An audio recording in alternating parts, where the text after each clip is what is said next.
Bienvenidos. Antes de comenzar con el relato, me gustaría saber desde dónde nos están escuchando y a qué hora te gusta escuchar estos relatos. Te leo en comentarios. Sin más que decir, comencemos. Me llamo Javier, y lo que voy a contar es algo que aún me cuesta explicar. No hay fantasmas ni monstruos, pero esa noche en la cabaña, con la lluvia golpeando el techo y la oscuridad apoderándose del bosque, fue la más aterradora de mi vida. Hace un par de años, después de un periodo difícil en el trabajo, decidí tomarme unos días para desconectarme. Siempre he disfrutado de la naturaleza, así que alquilé una cabaña en un bosque a varias horas de la ciudad. No era un lugar turístico, ni tenía comodidades modernas. Solo una construcción de madera con lo básico: una cama, una chimenea y una cocina pequeña. No había señal de celular. El dueño me dio las llaves y me dijo que rara vez alguien pasaba por ahí. «Si necesitas algo, estaré en el pueblo, pero dudo que haga falta», dijo con una sonrisa antes de marcharse. El primer día fue tranquilo. Paseé por los alrededores, tomé algunas fotos y disfruté del silencio. La cabaña estaba rodeada por un denso bosque de pinos, y el único camino de acceso era un sendero de tierra que desaparecía entre los árboles. A la tarde siguiente, el clima cambió.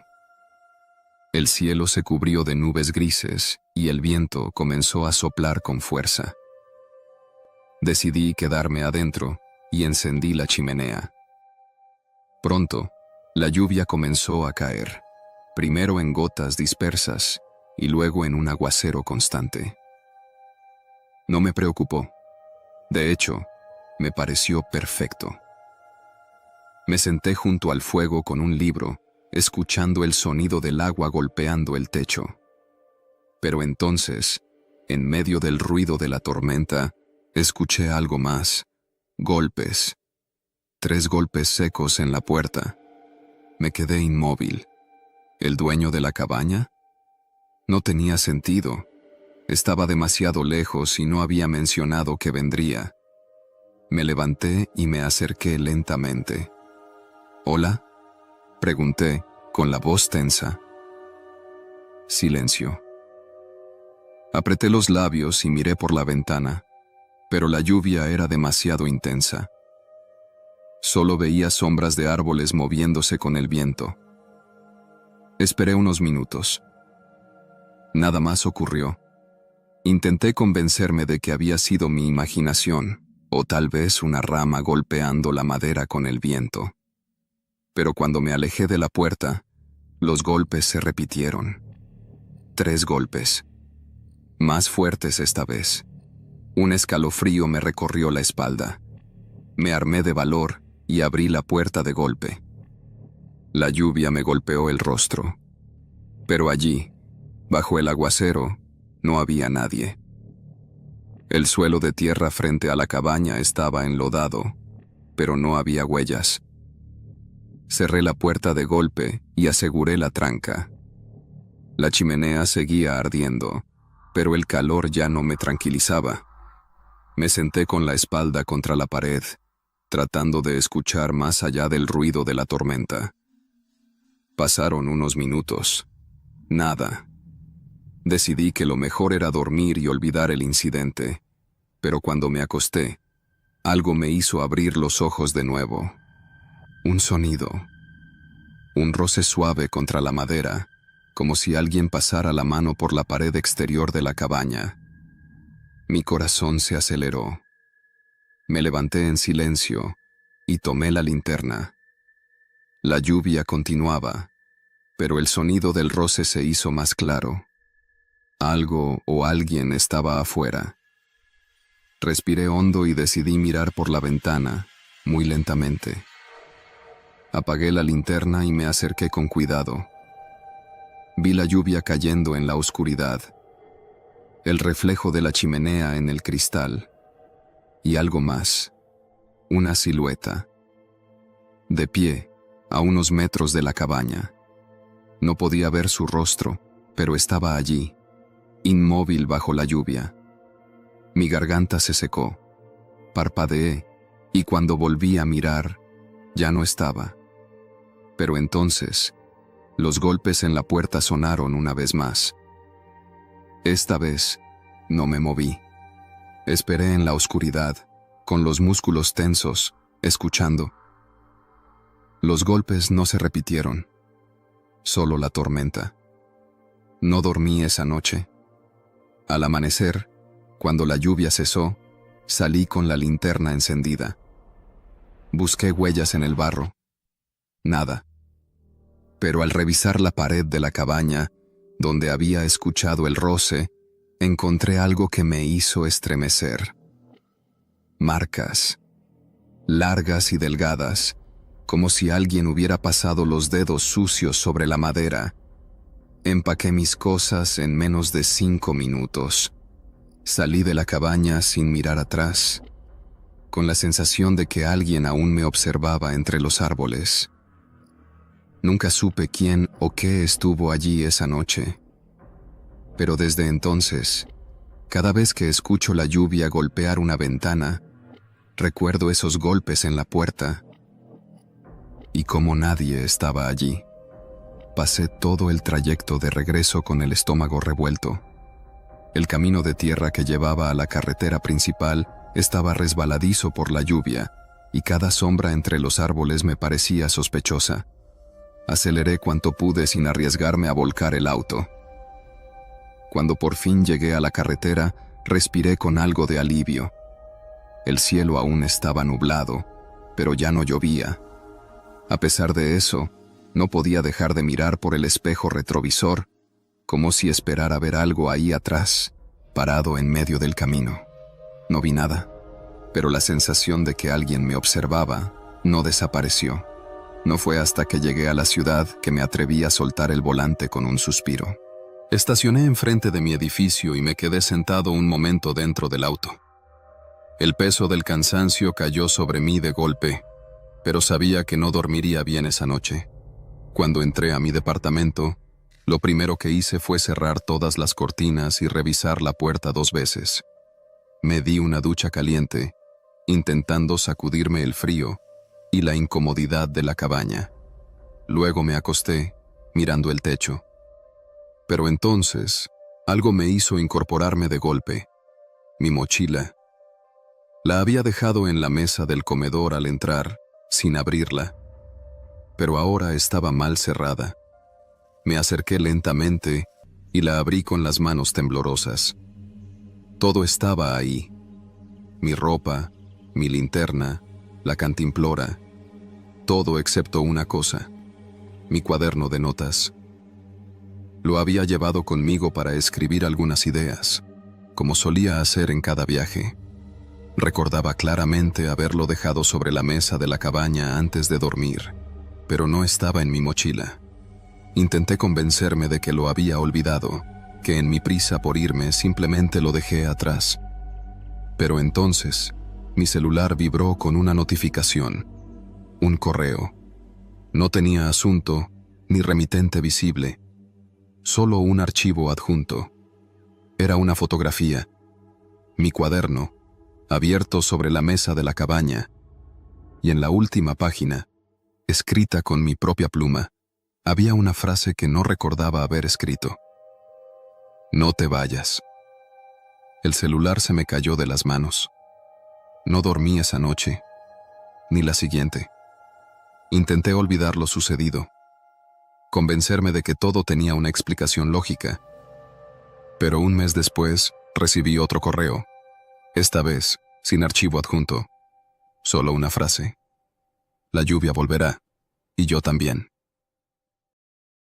Me llamo Juan Morales. Vivo en un pequeño poblado en la costa de Veracruz con mi hijo Emiliano, de 10 años. Su madre nos dejó cuando él apenas tenía 2, así que nos hemos tenido el uno al otro desde entonces. Soy pescador, como lo fue mi padre y el padre de mi padre antes que él. Mi vida gira en torno al mar, pero hoy desearía estar lo más lejos posible de él. El huracán Lorena se formó en el Caribe hace una semana. Los meteorólogos decían que iba a desviarse, que tal vez perdería fuerza antes de tocar tierra. Mentían, o al menos se equivocaron. Anoche, los radios de emergencia lo confirmaron. Categoría 5. Los que pudieron, se fueron al interior del estado. Yo no tuve opción. No tengo auto, no tengo familia en otro lado, y no me atreví a aventurarme con Emiliano en el caos de las carreteras bloqueadas. Nuestra casa es vieja, de madera reforzada, con láminas de zinc en el techo. No es gran cosa, pero ha resistido otras tormentas. La reforcé con tablones en las ventanas y llené todos los botes que encontré con agua potable. Compré comida enlatada y mantas, y metí al cuarto todo lo que el viento pudiera convertir en proyectil. Aún así, no podía prepararme para lo peor. Cuando la lluvia comenzó, el viento ya silbaba entre las grietas de la casa. Emiliano estaba en la sala, abrazando a su perro, Chato, un mestizo callejero que adoptamos hace unos años. Se veía asustado, aunque intentaba disimularlo. «Papá, ¿vamos a estar bien?» Me obligué a sonreír. «Claro, mijo. Es solo agua y viento. Mañana todo volverá a la normalidad». Mentí. A las 3 de la mañana, la tormenta estaba en su punto más fuerte. El viento golpeaba la casa como si quisiera arrancarla de cuajo. La lámina del techo crujía, las paredes temblaban y el agua se filtraba por cada rendija. De pronto, un estruendo. Algo pesado golpeó la pared trasera. Emiliano pegó un brinco. «¿Qué fue eso?», preguntó con voz temblorosa. Tomé la escopeta que mi padre me dejó. Solo tenía 2 cartuchos, pero era mejor que nada. «No lo sé, pero quédate aquí con Chato. No te muevas». Salí al pasillo y me acerqué a la ventana. Apenas pude ver entre las tablas que clavé horas antes, pero afuera todo era un torbellino de lluvia y ramas volando. Entonces los vi. Un grupo de hombres avanzaba a trompicones en medio de la tormenta. 5, tal vez 6. Traían machetes y una barreta para forzar puertas. Uno cargaba un costal al hombro. No parecían rescatistas ni vecinos pidiendo ayuda. Eran saqueadores. El pueblo entero estaba sin luz, y con la policía ocupada en otros asuntos, sabían que podían hacer lo que quisieran. Uno de ellos, un hombre alto con poncho de plástico negro, señaló hacia nuestra casa. «Esa no la hemos revisado», gritó. Mi estómago se revolvió. Corrí de vuelta a la sala y cerré la puerta con seguro. Emiliano me miró con ojos grandes. «Escóndete con Chato en el closet», le susurré. «Papá, hazlo ya». Lo vi correr al cuarto y cerrarse dentro del ropero. Chato gimoteó, pero se quedó con él. No podíamos hacer ruido. Los hombres llegaron. Golpearon la puerta. «Sabemos que hay alguien adentro», gritó uno. Golpearon de nuevo. Más fuerte. Intentaban derribarla. Tomé aire y apunté la escopeta hacia la entrada. Si rompían la puerta, al menos me llevaría a uno. Un golpe ensordecedor, otro. La madera cedió. «Cuidado, está armado», gritó uno cuando me vio. Disparé. El estallido retumbó en la casa. Uno de ellos cayó hacia atrás, gritando y sujetándose el muslo. Solo me quedaba un cartucho. Los demás se agazaparon. «No seas pendejo. Solo queremos comida. Pues búsquenla en otro lado», les grité. Oí pasos rodeando la casa. Querían entrar por la parte trasera. Me moví rápido y puse un mueble contra la puerta de la cocina. Pero entonces, el viento rugió más fuerte. El viento dejó de sonar de repente. Un silencio extraño invadió el pueblo. El ojo del huracán estaba sobre nosotros. Afuera, los saqueadores también lo notaron. Un hombre se asomó por la ventana rota. «Si nos disparas, vendremos por tu hijo», dijo con una sonrisa burlona. Me congelé. Sí, lo vimos. Sabemos que tienes un niño. Sentí náuseas. Sabían que tenía a Emiliano. En ese momento, un rugido metálico sonó sobre nuestras cabezas. Miré hacia arriba. La lámina del techo se desprendió. En minutos, el viento volvería con toda su fuerza. Tenía segundos para decidir. Miré la escopeta. Un solo disparo no me alcanzaría para los 5. Corrí al closet. Emiliano temblaba abrazando a Chato. Vamos a salir por atrás, le dije. Pero están ahí afuera. Confía en mí. Aprovechando el ojo del huracán, salimos sigilosos por una ventana lateral. Corrimos sin mirar atrás. No fuimos los únicos. Otras familias también aprovechaban el respiro de la tormenta para escapar. Vi a los saqueadores voltearse confundidos. No nos vieron a tiempo. Corrimos hasta la iglesia, donde varios vecinos se refugiaban. Apenas cruzamos la puerta, el huracán volvió con furia. Todo crujía, los postes se doblaban, el pueblo entero parecía colapsar. No supe qué pasó con los saqueadores. Solo sé que, cuando la tormenta terminó, nuestra casa ya no existía. 2 días después, caminamos entre los escombros. El pueblo era un cementerio de techos caídos y calles inundadas. No quedaba nada en pie. Pero estábamos vivos. Los saqueadores no volvieron. Algunos decían que el viento se los llevó, otros que murieron cuando un poste cayó sobre ellos. Nunca encontré sus cuerpos. Lo único que importaba era Emiliano, de pie a mi lado, sosteniendo a Chato en brazos. ¿Y ahora, papá? Lo abracé fuerte. Ahora reconstruimos. El mar se llevó todo, pero nos dejó lo más importante. El gobierno tardó en llegar. Al tercer día, los primeros soldados aparecieron en camionetas destartaladas. Repartieron despensas y agua embotellada. Nos dieron cobijas y latas de atún, pero todos sabíamos que no sería suficiente. El pueblo estaba en ruinas. La iglesia, donde nos refugiamos, seguía en pie, aunque con grietas enormes.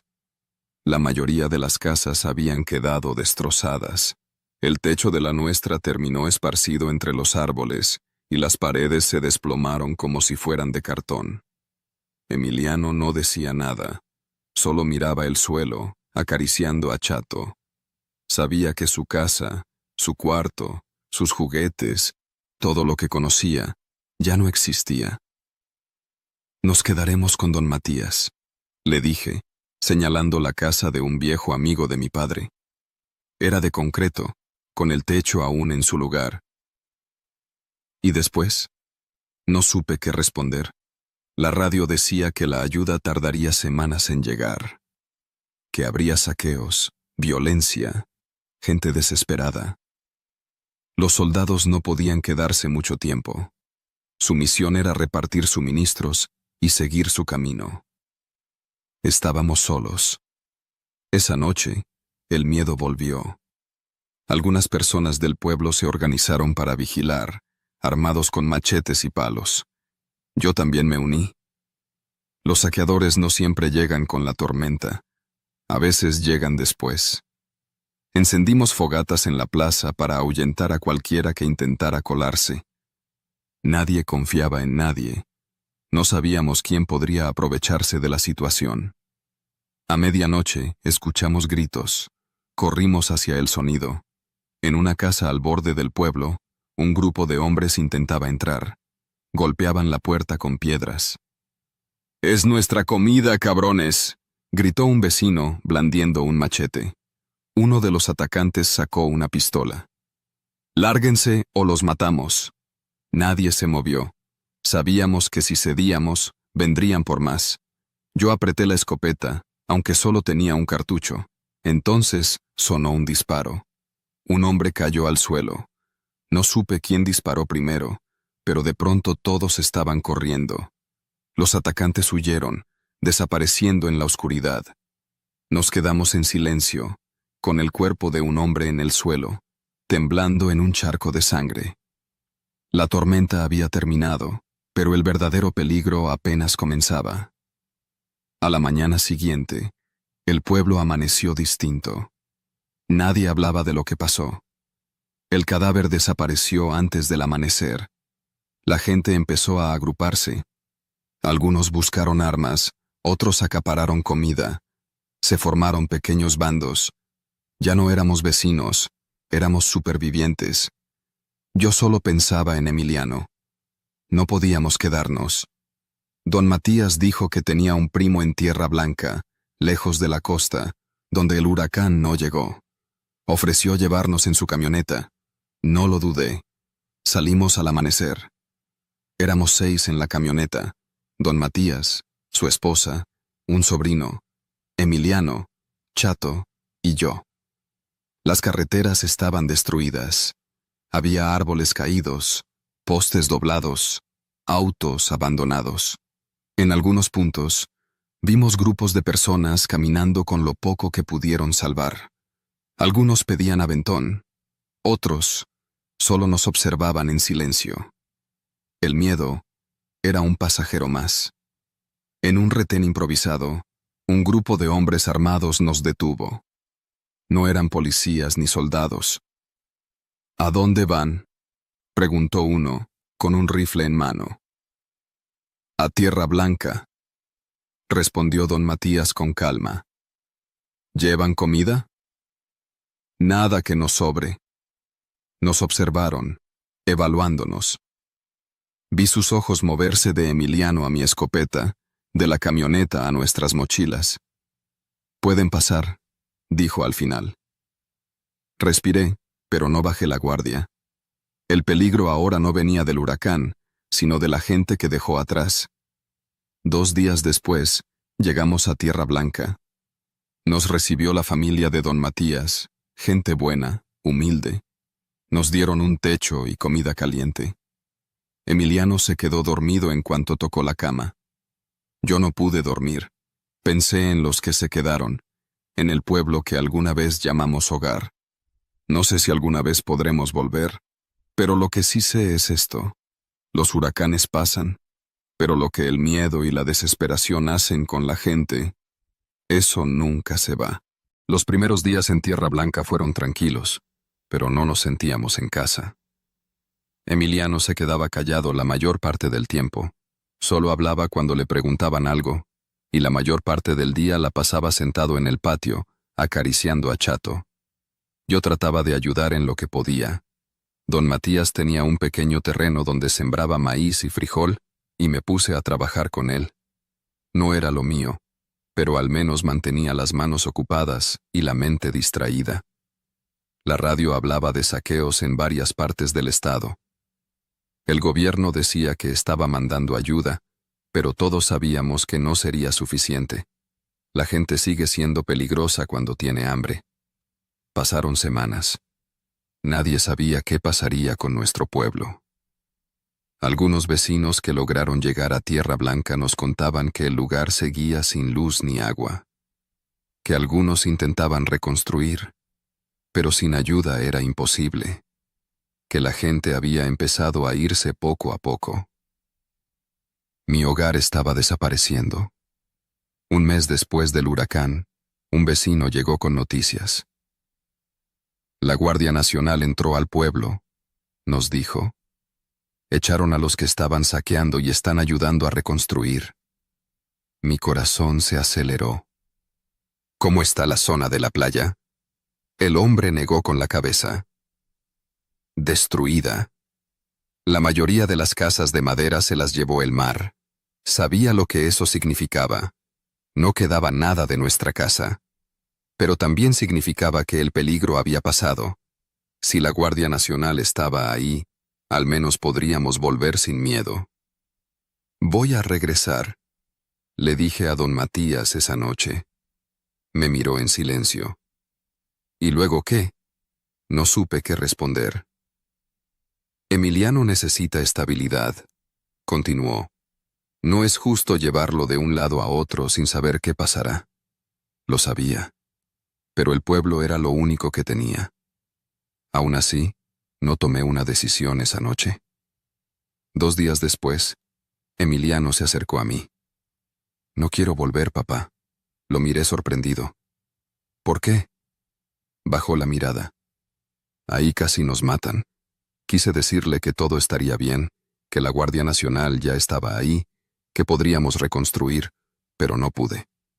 Porque él tenía razón. Pasé días dándole vueltas. Regresar significaba enfrentarnos a un lugar en ruinas. Quedarnos en Tierra Blanca significaba empezar de cero. Ninguna opción era fácil. Una mañana fui al mercado con don Matías.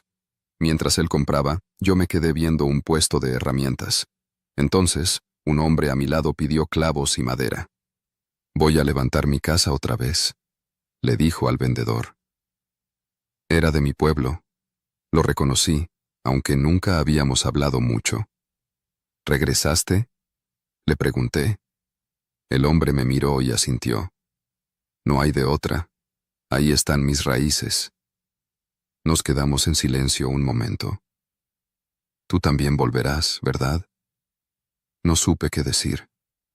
Después de pensarlo mucho, llegué a una conclusión.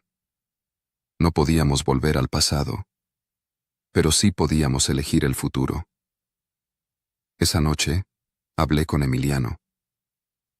«Nos quedaremos aquí», le dije. Sus ojos brillaron con alivio. «¿En serio?». «Sí, vamos a empezar de nuevo». Se me abrazó con fuerza. «Gracias, papá». Por primera vez en mucho tiempo, sentí que tomé la decisión correcta. Conseguí trabajo en una cooperativa pesquera. No era como en mi pueblo, pero al menos podía hacer lo que sabía. Emiliano empezó la escuela.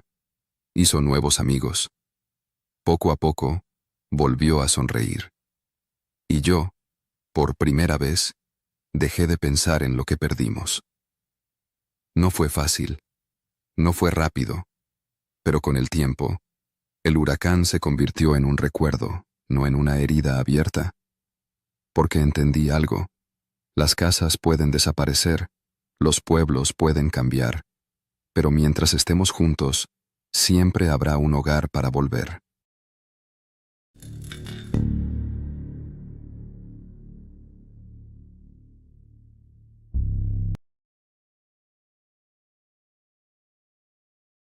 Me llamo Ángel y soy paramédico en una pequeña ciudad al norte de México.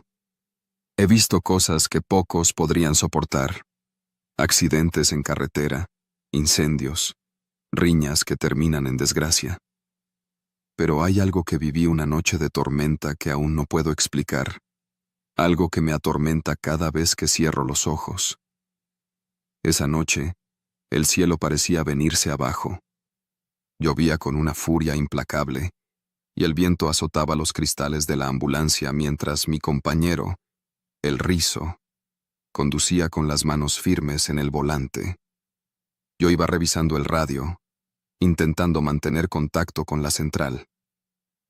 ¿Tienes señal?, me preguntó Rizo sin apartar la vista del camino. Moví la antena del radio tratando de captar algo, pero solo se escuchaba estática. Nada. La tormenta está jodiendo la señal. Nos habían llamado por un accidente en la carretera que salía del pueblo y se internaba en la sierra. Se suponía que era una volcadura. Un auto con 2 personas había salido del camino y caído por una pendiente. Según el reporte, alguien logró llamar antes de que la señal se perdiera. «Espero que no sea tan grave», murmuró Rizo, aunque ambos sabíamos que en ese tramo de la carretera cualquier accidente era grave. La lluvia seguía castigando el asfalto cuando por fin llegamos al punto indicado. El camino estaba oscuro y apenas iluminado por nuestros faros y las luces intermitentes de la ambulancia. Bajamos con nuestras linternas y seguimos la señal de las huellas enlodadas que descendían por la ladera. «Allá abajo», señaló Rizo. El auto estaba en una posición imposible, chocado contra un árbol con el cofre completamente destrozado. Se veía que había dado varias vueltas antes de quedar ahí. «Vamos rápido», dije. Con cuidado descendimos. El lodo hacía difícil el camino, pero logramos llegar al vehículo. Me asomé por la ventana rota del conductor. Vacío. El asiento del copiloto también estaba vacío. «No hay nadie», susurró Rizzo, iluminando con su lámpara los alrededores. Algo no encajaba. Si los tripulantes del auto hubieran salido por su cuenta, habría huellas en el lodo, pero no había rastro alguno. «Tal vez fueron a buscar ayuda», dije sin mucha convicción. «¿Con esta tormenta? No creo». Revisamos el interior del coche.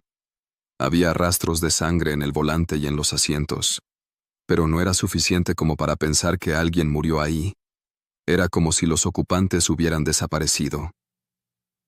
«Vamos a revisar un poco más allá», sugirió Rizzo. Nos internamos en la maleza con las linternas. La tormenta nos golpeaba sin piedad, y el sonido de la lluvia ahogaba cualquier otro ruido. De pronto, Rizzo se agachó. «Mira esto». Era una mancha de sangre, fresca, en la tierra empapada. «Alguien estuvo aquí», susurré. Seguimos el rastro. Se extendía en dirección al bosque, como si alguien hubiera intentado alejarse del auto herido. Pero había algo más. La sangre no formaba charcos, ni goteaba de manera natural. Eran marcas arrastradas, como si hubieran llevado a alguien. «No me gusta esto», murmuró Rizzo. Seguimos avanzando, cada vez más lejos de la carretera. La maleza era espesa, y cada sombra danzaba con el movimiento de nuestras linternas. El aire estaba cargado con un olor extraño, metálico, que no era solo sangre. Y entonces los vimos. 2 cuerpos, medio enterrados en el fango, con la piel desgarrada y los rostros desfigurados. Pero no por el accidente. Esto era otra cosa. Algo los había despedazado. El pecho de uno de ellos estaba abierto, como si hubieran hurgado dentro de él con brutalidad. Al otro le faltaban los ojos. Mi estómago se revolvió. Rizzo dejó escapar un jadeo ahogado. No fue un accidente. No fue una simple volcadura. Algo los sacó del auto. Algo los mató. «Vámonos», susurré. Pero antes de que pudiéramos dar un paso, la estática del radio cobró vida. «Crc, crc», y una voz se filtró entre la interferencia. «Ayuda. Por favor». Un escalofrío me recorrió. Giramos las linternas en todas direcciones. ¿Había alguien más? «¿Hola?», pregunté al radio. Silencio. Luego, la voz otra vez, apenas un susurro. «No estamos solos». La interferencia regresó con más fuerza, como un chillido inhumano. Apagué el radio de golpe. «Vámonos ya», ordené, casi sin aliento. Rizzo no discutió. Corrimos de vuelta al camino, sin mirar atrás. Sentía el peso de una presencia invisible acechándonos entre los árboles. Cuando llegamos a la ambulancia, Rizzo encendió el motor con manos temblorosas y salimos de ahí a toda velocidad. No avisamos a la central de lo que habíamos visto. ¿Qué íbamos a decir? ¿Que algo había destrozado a esos hombres después del choque? A la mañana siguiente, la policía encontró el auto y los cadáveres.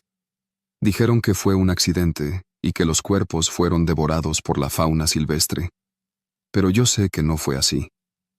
Yo vi lo que quedó de ellos. Y cada noche, cuando estoy en servicio, me pregunto si volveré a recibir otra llamada como esa. Una llamada desde el infierno. Los días siguientes, la sensación de que algo no estaba bien no me abandonó. Ni a mí ni a Rizzo. No hablamos mucho del tema, pero lo veíamos en los ojos del otro. No era solo miedo, era una certeza. En ese bosque había algo que no queríamos entender. El caso se cerró como un accidente. La policía y los peritos concluyeron que los cuerpos fueron atacados por coyotes o algún otro animal carroñero después del choque. Pero yo sabía que era mentira. Ningún animal hace cortes tan precisos, y ningún coyote abre un torso como si buscara algo dentro. Intenté olvidarlo. Seguí trabajando. Cada guardia nocturna era una lucha contra la paranoia. Miraba por los espejos, esperando ver algo en la carretera, en los callejones oscuros, en cualquier rincón donde la luz de la ambulancia no llegara. Y entonces, una noche, recibimos otra llamada. Era en el mismo tramo de la carretera. «No chingues», murmuró Rizzo cuando leímos el reporte. Esta vez era un camión de carga que había volcado en la misma curva peligrosa. Un chofer, sin acompañante. Según la información, alguien había logrado hacer una llamada antes de que la señal se perdiera, exactamente como la vez anterior. Nos miramos, pero ninguno dijo nada. Subimos a la ambulancia y arrancamos. La tormenta de aquella noche ya no estaba, pero el cielo seguía oscuro. El viento soplaba fuerte.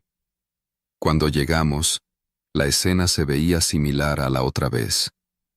El camión volcado, las luces intermitentes parpadeando débilmente en la noche. Pero esta vez había alguien en la carretera. Un hombre, de pie en medio del asfalto, completamente quieto. ¿Es el chofer?, preguntó Rizzo. Tomé la linterna y bajé lentamente. «Señor, ¿está bien?», pregunté, acercándome. El hombre no respondió. Con la luz de la linterna pude ver su rostro. Tenía una expresión extraña, como si estuviera viendo algo que nosotros no podíamos ver. Su ropa estaba empapada de sudor, y su piel pálida, casi gris. «Señor, soy paramédico. ¿Se encuentra bien?», insistí. Entonces, sin previo aviso, se dejó caer de rodillas. Comenzó a sollozar. «No, no debí detenerme», murmuraba, con la voz quebrada. Sentí un nudo en la garganta. Me arrodillé junto a él. «¿Qué pasó?». El hombre levantó la vista hacia mí, y lo vi. Unos ojos aterrorizados, vacíos, como si hubiera visto algo que no podía olvidar. Vi algo en el camino. Pensé que era una persona. Tragué saliva. ¿Qué era? No lo sé, pero cuando me bajé, ya no estaba. Un escalofrío recorrió mi espalda. Después escuché algo, en el bosque. Se llevó las manos a la cabeza y comenzó a temblar. Yo no lo maté.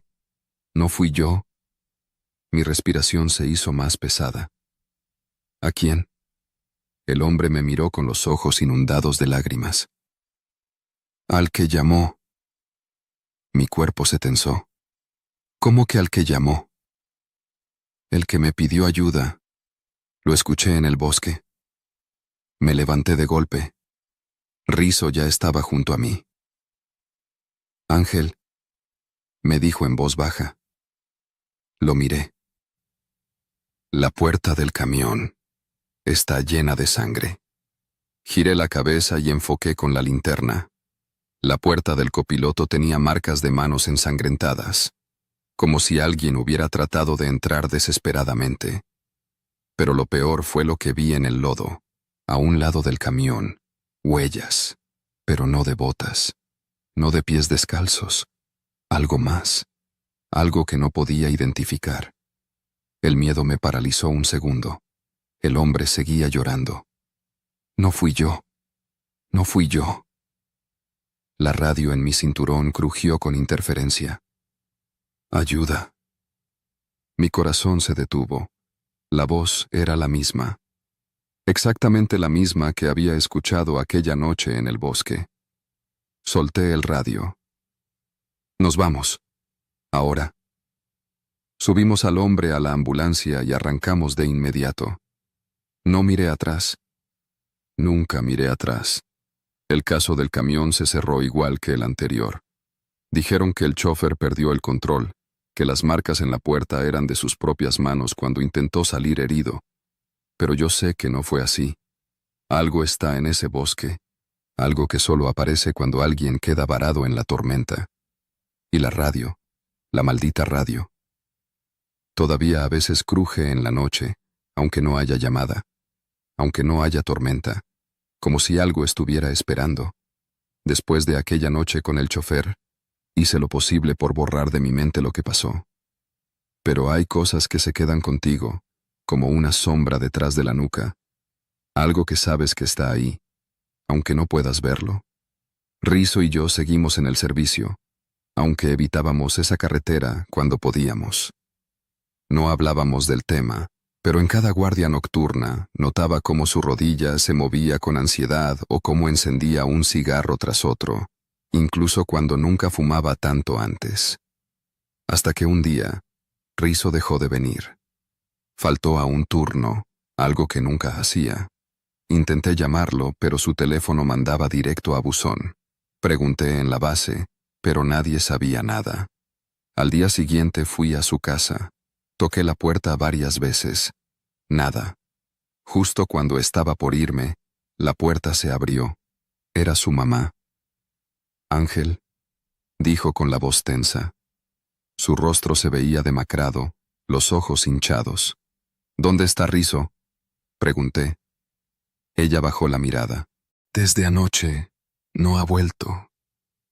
Un vacío se formó en mi estómago. «¿Cómo que no ha vuelto? ¿Salió a algún lado?». Su mamá asintió lentamente. Dijo que tenía que ver algo, que no podía seguir con la duda. Mi piel se erizó. «¿A dónde fue?». Ella tragó saliva. «A la carretera». No lo pensé 2 veces. Subí a la ambulancia y me dirigí a la carretera. Sabía exactamente a dónde había ido, al mismo punto donde encontramos el camión y, antes de eso, el auto volcado. El sol estaba por ponerse cuando llegué. Dejé la ambulancia a un lado del camino y caminé hacia la curva fatídica. No tardé en encontrar su coche. Estaba estacionado junto a la carretera, con la puerta del conductor entreabierta. No había señales de él. «Rizo», llamé en voz baja, aunque no esperaba respuesta. Revisé el interior del auto. Su celular estaba en el asiento. La pantalla rota, como si lo hubiera tirado con fuerza. Entonces vi algo en el suelo. Huellas. Las mismas huellas extrañas que vimos aquella noche junto al camión. Me enderecé y miré hacia el bosque. Un nudo de temor me apretó el pecho. «No mames, Rizo. ¿Qué hiciste?». Sin pensarlo demasiado, tomé la linterna de la ambulancia y me interné entre los árboles. El silencio del bosque era sofocante. No había grillos, ni aves, ni viento moviendo las ramas. Solo el sonido de mis pasos sobre el follaje húmedo. Seguí las huellas. El olor a tierra mojada y algo más denso, más metálico, comenzó a llenar el aire. Y entonces lo vi. Primero, su chamarra. Estaba colgada en una rama baja, como si alguien la hubiera puesto ahí a propósito. Seguí avanzando. Unos metros adelante, encontré su radio. Estaba destrozado. Seguí caminando, aunque cada fibra de mi cuerpo me decía que regresara. Hasta que finalmente lo vi. Rizo estaba de rodillas en medio del bosque. Sus brazos colgaban a los lados y su cabeza estaba baja, con la barbilla tocando su pecho. Mi garganta se secó. «Rizo». No se movió. Me acerqué lentamente. «Hermano, soy yo». Entonces levantó la cabeza y vi su rostro. Sus ojos estaban abiertos, pero vacíos, como si estuviera viendo algo más allá de mí, algo que yo no podía ver. «No debí venir», susurró con una voz quebrada. Sentí que el aire se volvía pesado a mi alrededor. «¿Qué viste?» Rizzo tembló. «No, lo sé». Dio un respingo y su rostro se torció de miedo absoluto. «Pero me habló». Mi piel se erizó. «¿Quién?» «No sé. No tenía cara. No tenía nada». Di un paso hacia él. «Hermano, vámonos de aquí». Pero antes de que pudiera tocarlo, la radio en mi cinturón crujió y una voz susurró entre la estática. «No están solos». La linterna se apagó de golpe. Mi corazón martilló en el pecho. No podía ver nada. «Rizzo, párate, vámonos». Lo jalé con fuerza y sentí su cuerpo tembloroso levantarse. Corrimos. No miré atrás. Pude escuchar algo moviéndose en la maleza. Algo grande. Algo que no caminaba como un animal normal. Cuando por fin llegamos a la carretera, nos metimos a la ambulancia y arranqué sin pensar. Los dos estábamos pálidos, jadeando, temblando. No hablamos en todo el camino. Cuando llegamos al pueblo, Rizzo solo me miró con el rostro demacrado. «No vuelvas ahí, hermano». No volví. Ni él. Han pasado meses desde esa noche. Rizzo dejó el servicio poco después. Se fue del pueblo sin despedirse de nadie. Yo sigo aquí, sigo en la ambulancia. Pero cada vez que suena la radio en medio de la noche, mi cuerpo se tensa. No he vuelto a esa carretera, pero la gente sigue teniendo accidentes ahí.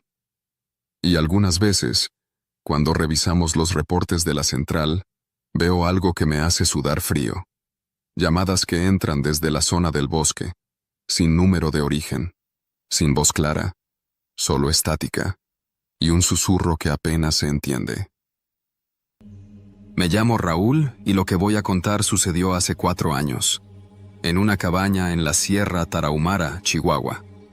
He intentado explicarlo de muchas formas, pero nada encaja del todo. Si fue alguien jugándome una broma, nunca supe quién. Y si fue algo más, prefiero no pensarlo. En ese entonces, trabajaba como fotógrafo de paisajes y mi proyecto era capturar la naturaleza de las montañas después de una tormenta. La región es conocida por sus cambios de clima impredecibles y sus vistas espectaculares cuando las nubes se disipan al amanecer. Para estar cerca de los mejores puntos de observación, renté una cabaña aislada, a unos 15 kilómetros del poblado más cercano. Era un lugar rústico, de madera envejecida por la humedad, con una chimenea de piedra y un par de habitaciones pequeñas. La dueña, una mujer mayor de nombre Doña Teresa, me entregó las llaves en el pueblo y me advirtió algo que en su momento tomé a la ligera. «Si cae tormenta fuerte, no salgas en la noche», me dijo, mirándome con seriedad. «Y si escuchas algo afuera, no abras la puerta».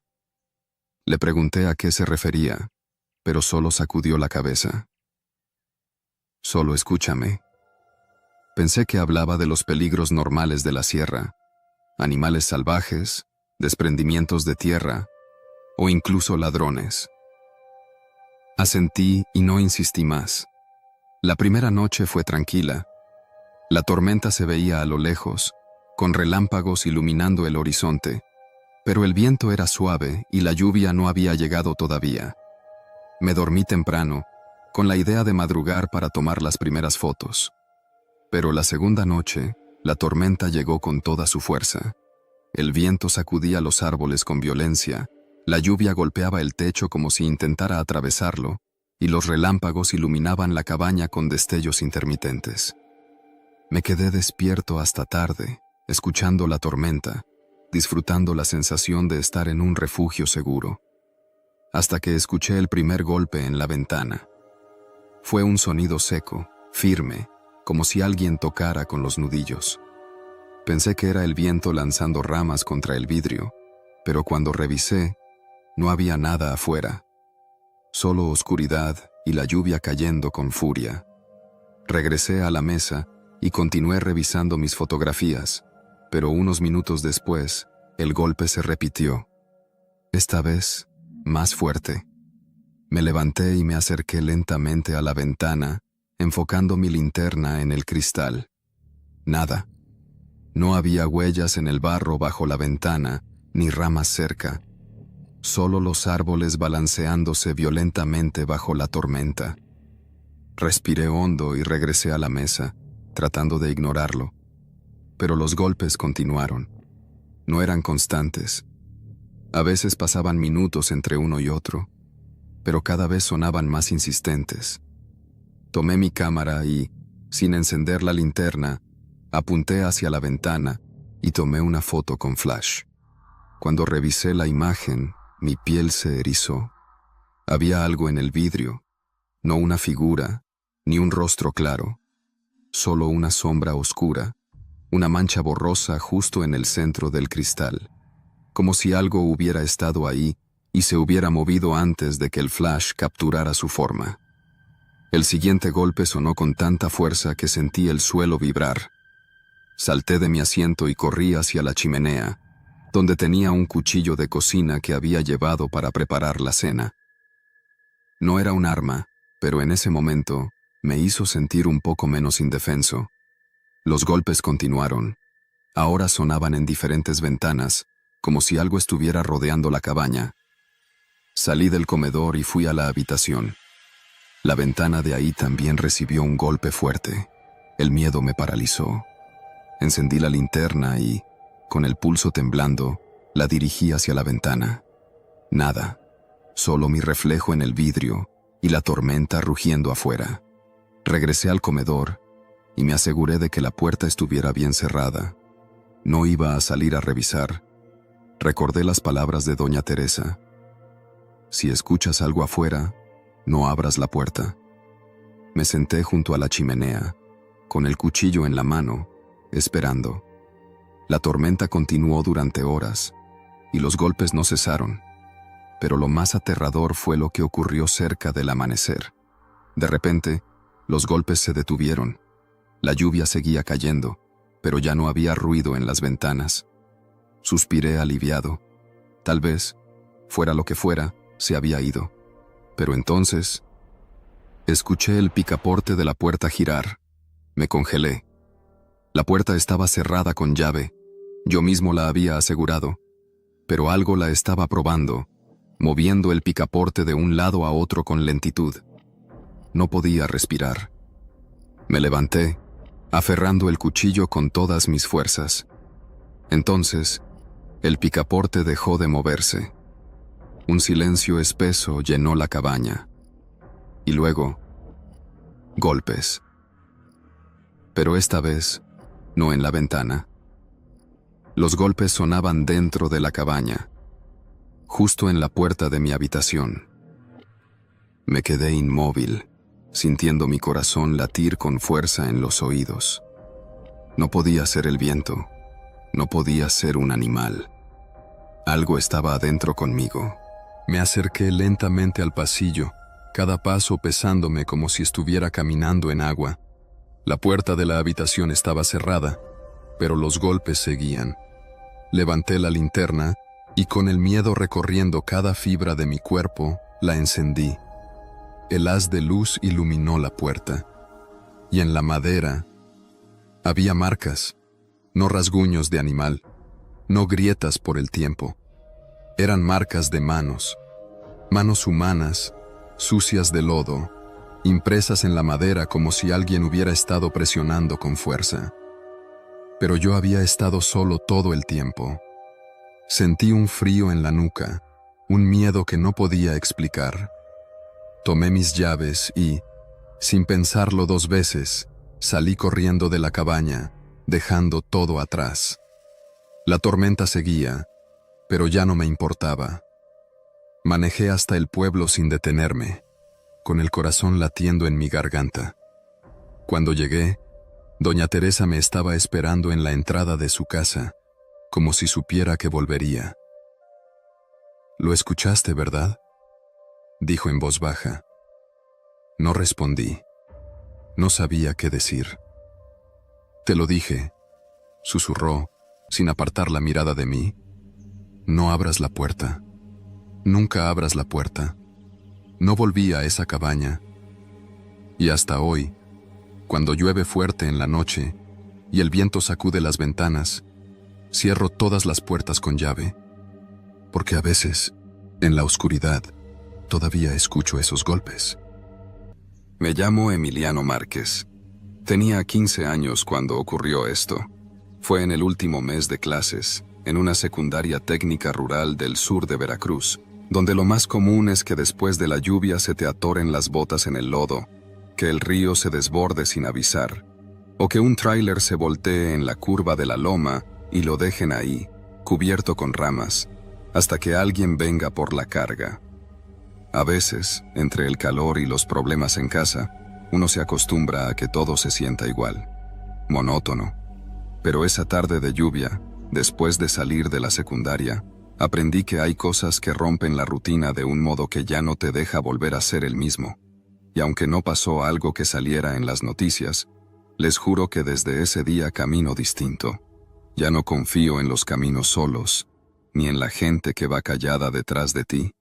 Todo empezó un viernes. Llovía desde temprano. Las nubes bajitas, pesadas, parecían estar colgadas entre los mangos del patio. A la hora de la salida, como a las 2 de la tarde, ya se había formado un lodazal frente a la reja. Los carros no podían entrar, ni los de los papás, ni los del transporte escolar, así que muchos salimos caminando. Yo vivo en una ranchería que está a casi 3 kilómetros del centro. El camino no tiene nombre, solo le dicen el que va por atrás del potrero de Don Nacho. Se cruza entre cafetales, pasa frente a un corral, y luego hay que brincar un arroyo que, en temporada seca, ni se nota. Pero ese día llovía, y llovía feo. Salí del salón con mi mochila empapada. El agua se colaba por el cuello de la camisa.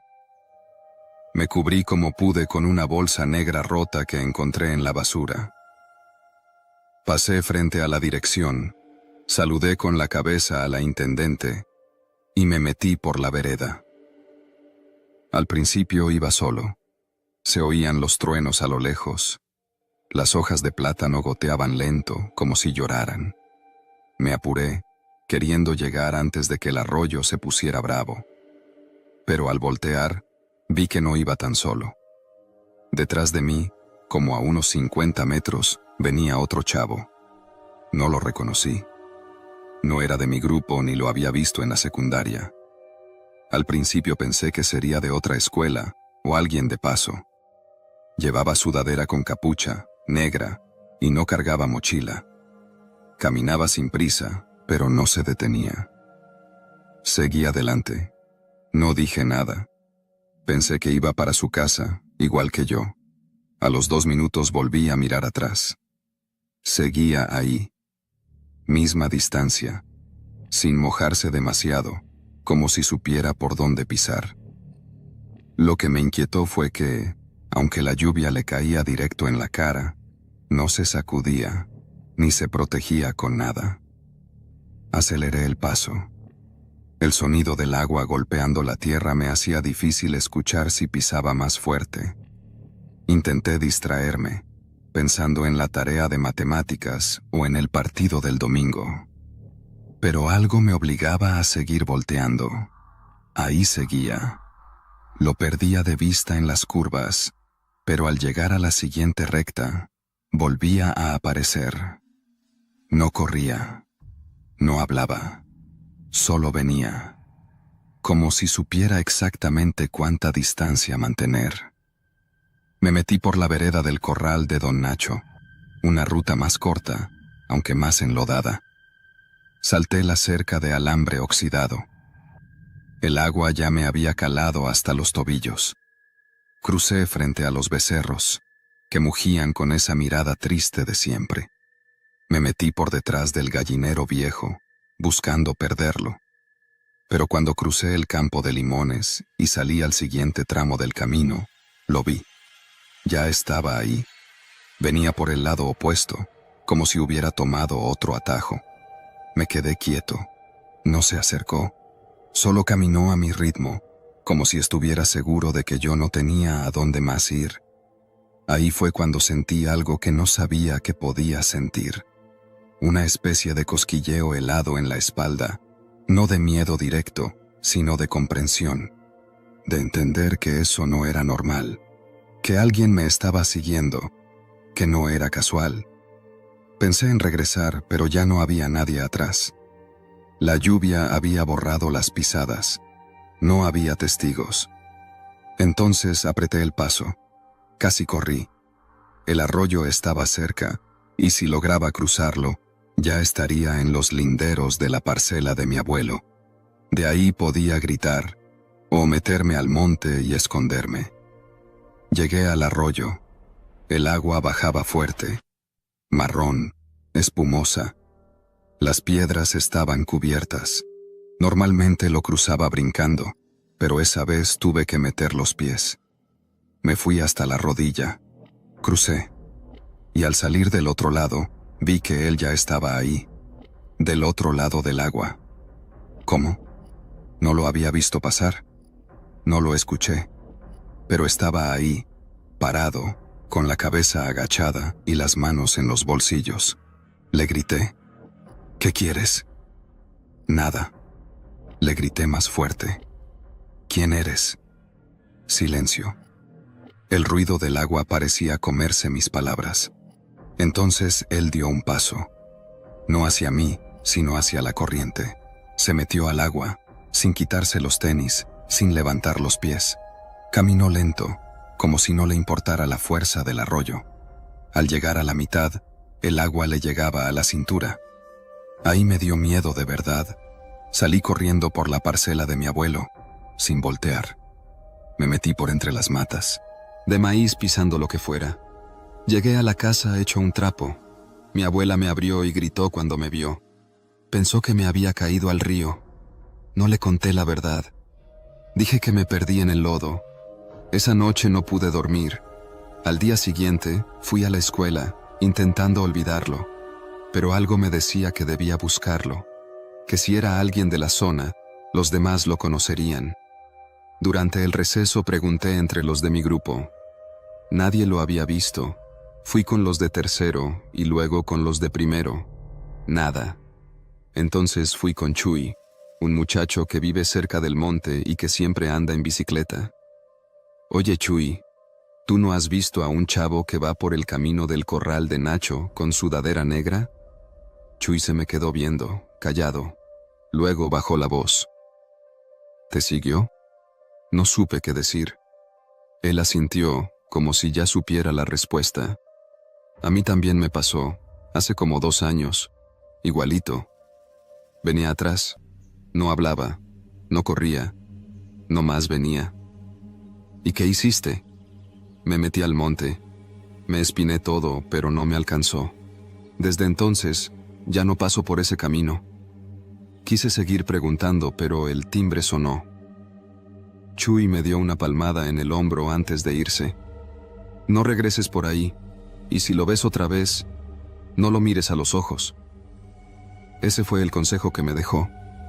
Desde entonces tomo otra ruta. Aunque me moje más, aunque me tarde el doble. Nunca volví a cruzar por el corral de Nacho, ni por el arroyo. Un día, en un mercado de otro pueblo, creí verlo. Estaba en una banqueta, de pie, con la misma sudadera, mirando a la gente sin moverse. Me escondí entre los puestos y me fui por otro lado. No sé si era él, no sé quién es.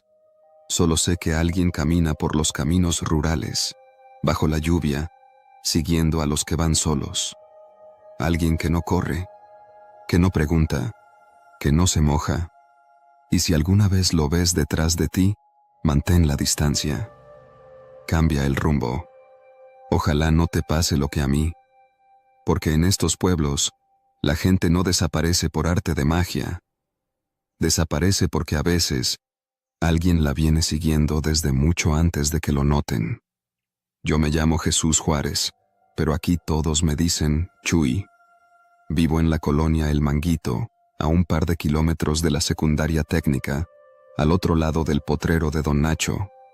Es un terreno de pasto quemado por el sol, con alambres viejos que ya nadie endereza. Ese potrero está vacío desde que su dueño se fue a Estados Unidos, pero el camino que lo cruza todavía se usa para cortar distancia hacia el pueblo. La historia que contó Emiliano, de ese tipo que lo siguió bajo la lluvia, no es la única, no fue la primera vez, y aunque suene exagerado, muchos por aquí sabemos que ese camino tiene algo que no se habla en voz alta, no por miedo a fantasmas ni cosas raras, no. Es por otra razón, por algo que sí pasa, y que todos sabemos pero nadie se atreve a contar. La primera vez que me siguieron fue cuando tenía 14. Iba en segundo de secundaria. Me regresaba tarde de un entrenamiento de fútbol en la cancha de la escuela. Ya no quedaba nadie, solo los botes vacíos y un perro acostado bajo la portería. Llevaba mi bicicleta. Iba por la vereda que da a la parte de atrás del potrero, como siempre. Ya conocía cada rama, cada hoyo en el camino, cada piedra que hace brincar la llanta delantera. Esa tarde había llovido leve, apenas un chipi chipi, pero el cielo estaba nublado y la luz se apagaba rápido. Fue en la curva de los mangos donde lo vi por primera vez. No venía de frente. Estaba parado, al borde del camino, justo donde el pasto se empieza a poner alto. No hacía nada, solo miraba. Al principio pensé que era alguien del rancho, o un borracho. Me puse nervioso, pero no paré. Seguí pedaleando, lo dejé atrás. A los 5 minutos, al pasar por el bordo viejo del canal, lo volví a ver. Ya estaba ahí. ¿Cómo? No me lo explico. Era el mismo tipo, sudadera negra, la capucha puesta, sin mochila, y otra vez, sin moverse. Esta vez sí me detuve. Me bajé de la bici y saqué el cuchillito que siempre traía en la mochila. No es que pensara usarlo, pero uno se siente menos solo con algo en la mano. ¿Qué quieres?, le grité. Nada. Silencio. Entonces me subí a la bici y me fui por el maizal de la familia García. Me metí como pude, rompiendo hojas, llenándome de tierra. Llegué por un camino diferente, casi sin luz, pero llegué a casa. No le conté a nadie. Solo dejé de pasar por ahí. Durante semanas lo soñaba. No de forma terrorífica, sino como cuando sientes que alguien te está viendo desde una calle sin luz. Era más eso que miedo directo. Tiempo después, me enteré que a otros les había pasado algo parecido. Mi primo Neto, que ahora está en Coatzacoalcos, me dijo que una vez, cuando tenía 13, lo persiguió a alguien por la misma zona, y que no se lo había contado a su mamá por no preocuparla. A una amiga, Lisbeth, la siguieron también, aunque ella nunca dijo mucho. Solo dejó de ir sola a la secundaria. Pero lo que me hizo empezar a juntar las piezas fue lo que pasó con un chavo que venía del ejido La Esperanza. Se llamaba David. Estaba en tercero. Era callado, pero buena onda. Un día dejó de venir. Dijeron que se había ido con sus tíos a Monterrey, pero en la escuela, su carpeta de dibujo quedó sobre el pupitre por más de un mes. Nadie la tocó. Era como si nadie quisiera moverla. Yo la abrí. Tenía puros dibujos de caminos, de veredas entre árboles, senderos con lluvia, gente caminando sola. Uno de los dibujos me heló. Era el de un chavo caminando con mochila, y detrás, a unos metros, otro tipo de pie, igualito al que vi yo. Y, según me dijo Emiliano después, igual al que lo siguió a él. Me quedé con eso en la cabeza. Ya tenía 17 cuando decidí volver a pasar por el camino del potrero. Lo hice a propósito. Llevaba linterna, el celular cargado y mi bici con las llantas nuevas. Lo planeé para una tarde sin lluvia, con luz clara. Quería comprobar si lo que recordaba era real o si me lo había imaginado. Todo estaba igual.